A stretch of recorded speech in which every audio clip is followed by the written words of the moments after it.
हिमाचल प्रदेश की राजधानी शिमला के हॉली लॉज में मीडिया से बातचीत करते हुए लोक निर्माण विभाग पीडब्ल्यूडी मंत्री विक्रमादित्य सिंह ने जाठिया देवी क्षेत्र में हेमोडा की कंपनी द्वारा शुरू किए गए प्रोजेक्ट को लेकर महत्वपूर्ण बयान दिया। उन्होंने स्पष्ट कहा कि इस प्रोजेक्ट के लिए किसी भी व्यक्ति पर जमीन देने का दबाव नहीं बनाया जाएगा और पूरी प्रक्रिया स्वैच्छिक आधार पर ही आगे बढ़ेगी। मंत्री ने कहा कि काउंसलिंग में शामिल किसी भी व्यक्ति को मजबूरी में अपनी निजी भूमि देने के लिए बाध्य नहीं किया जाएगा। जो अपनी इच्छा से जमीन देना चाहे वही दे सकता है। मंत्री ने कहा कि जाठिया देवी इलाका उपजाऊ भूमि वाला है, जहां खेती बाड़ी और बागवानी लंबे समय से सफलतापूर्वक की जा रही है। उन्होंने भरोसा दिलाया कि सरकार विकास योजनाओं के साथ स्थानीय हितों की सुरक्षा को प्राथमिकता देगी। उन्होंने कहा कि किसी भी प्रोजेक्ट को आगे बढ़ाते समय यह सुनिश्चित किया जाएगा कि स्थानीय लोगों की आजीविका और हितों को नुकसान न पहुंचे। विकास कार्यों के साथ जनता का हित और उनके अधिकारों की रक्षा हमारी प्राथमिकता रहती है। मंत्री ने दोहराया कि सरकार किसी भी योजना पर काम तभी आगे बढ़ाएगी जब स्थानीय लोग सहमत हो। सरकार का ये मत है कि शिमला के बाहर एक नई सैटेलाइट टाउनशिप बनाने का सरकार जो है वो प्रस्ताव रख रही है। और ये अभी से नहीं, वैसे काफ़ी समय से ये मुद्दा चला हुआ है। पिछली सरकार में भी ये चला हुआ था, उसके पहले भी जब कांग्रेस पार्टी की सरकार थी उस समय भी चला हुआ था। और ये इस सोच से रखा गया है कि हमारा शिमला शहर, क्योंकि आप जानते हैं कि यहाँ पे बहुत जो है कंजेशन हो रहा है, सारे सरकारी दफ्तर यहाँ पर है, रेजिडेंशियल एरियाज़ यहाँ पर है, कमर्शियल एरियाज़ यहाँ पर है। उसकी वजह से जो कंजेशन शहर के अंदर हो रहा है उसको डीकंजेस्ट करने के लिए एक नई शहर बनाने का प्रस्ताव रखा गया है और उसके लिए जाठिया देवी को जो है वो चयनित किया गया है। पर उसके तहत हमने वैसे तो केंद्र सरकार को भी एक प्रपोजल यहाँ से भेजा है हिल टाउनशिप का।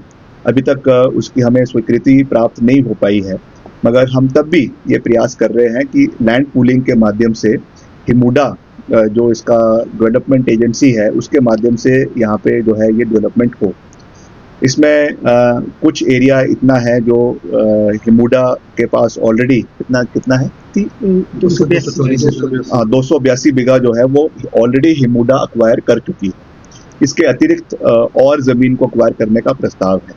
अब क्योंकि मैं वहाँ से मंत्री होने के साथ साथ वहाँ का स्थानीय प्रतिनिधि हूँ, विधायक हूँ उस क्षेत्र का, तो वहाँ के जो हमारे क्षेत्र के लोग हैं उनकी भावना को सुनना, उसे समझना और उस पर कार्रवाई करना ये हमारा प्रथम दायित्व बनता है।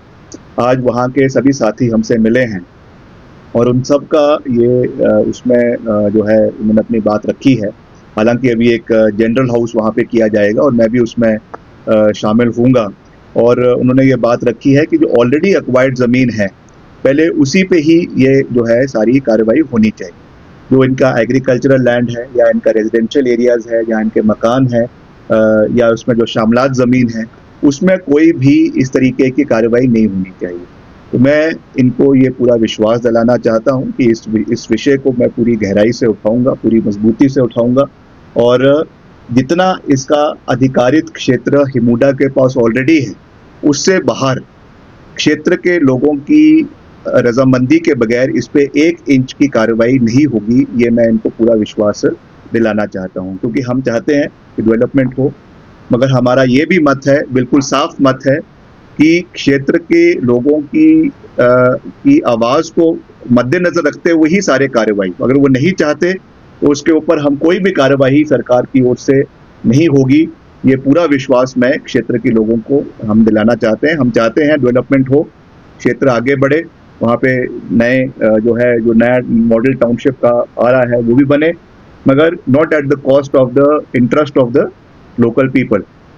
जो उसमें एग्रीकल्चरलिस्ट है, बागवान है, किसान है, वैसे भी जो हमारा जाठिया देवी का इलाका है बहुत वहाँ पे प्रोग्रेसिव जो है ग्रोअर्स हैं, वहाँ पे फ्लोरिकल्चर का बहुत अच्छा बिजनेस है, वहाँ पे बागवान किसानों का गोभी का, टमाटर का, खीरे का बहुत अच्छा जो है उपजाऊ ज़मीन है। तो हम ऐसा नहीं चाहते कि वो उसके कॉस्ट पे वहाँ पे डेवलपमेंट हो। तो जो जैसा वहाँ पे प्रस्ताव पारित किया जाएगा, मैं खुद इनके मीटिंग में जाऊँगा जब इनकी जनरल हाउस वहाँ पे रखा जाएगा, और वहाँ पे जो भी जनमत के साथ जो आवाज़ रखी जाएगी वही आवाज़ सरकार अपनाएगी। ये बिल्कुल स्पष्ट है और इसी मत से हम जो है वो आगे बढ़ेंगे।